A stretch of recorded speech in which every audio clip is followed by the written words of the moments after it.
Hello! So today we're going to talk about how to not look like you have a ton of makeup on, even if you have a ton of makeup on. Or even if you don't wear a lot of makeup, there are some tips to help you look not makeup-y.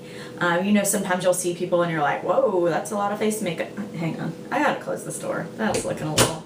Woo! The first tip I have for you guys, and I'm gonna squat down so I'm in the frame, is I always have 2 shades of foundation at all times, and that's because I self-tan, so my skin tone fluctuates a lot. I have my darker shade that I'll use like if I'm just use self-tanner, and then I have the lighter shade that I'll use if I haven't used self-tanner at all, and then for anything in between I will mix them. So the point is, like, have a perfect match to your skin tone, because nothing worse is having like that line of demarcation where it's like, hello mask, oh hello real skin tone color of your neck.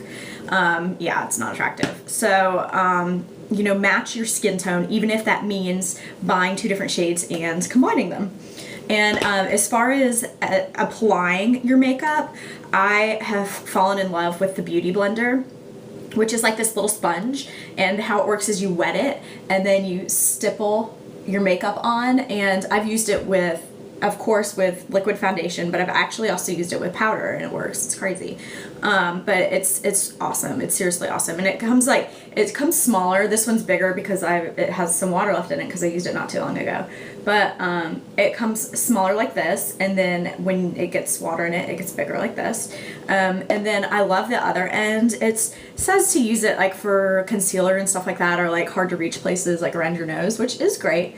But this moves on to my next tip, which is make sure you blend or remove the makeup from like your upper lip and in between your eyebrows, because those are areas where it could tend to accumulate and give you kind of like a caked on look. So I take the other end of the Beauty Blender and I kind of pat, or even if there's a lot, I'll rub, and in between my eyebrows as well.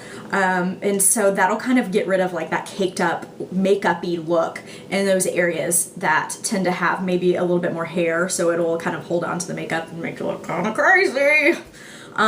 So the next thing that goes along with blending is blend your eyeshadow, and you want to use like a kind of fluffier brush like this to blend, and use kind of like maybe like a light tan color is good with blending. Or even if you're just going to blend, make sure it's blended, because if you have like a harsh line, that's not great. But just blend your eyeshadow, please, because that is crazy looking.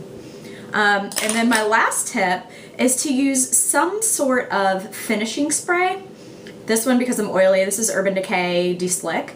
But I mean, Urban Decay has another one that's called like Up All Night, or All Night, or I don't know, something about night. Or you can use like Fix Plus from MAC, whatever you want to use. And the good thing about this is not only does it set your makeup and make it stay, but it also takes away like that powdery look that you might have if you use like a mineral makeup or you set it with a powder.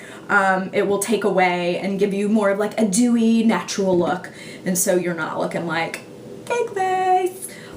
So that's it. Like, there's just a couple things that you can do to make your makeup look not so makeup-y and like caked on and like you use a heavy hand. Because I'm gonna tell the truth here, even when I'm doing a natural look, I got a lot of makeup on, like a lot.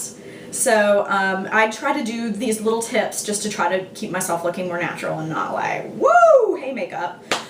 So hope that helps you guys, and even if you're not makeup-y, blend, match your skin tone. See you later.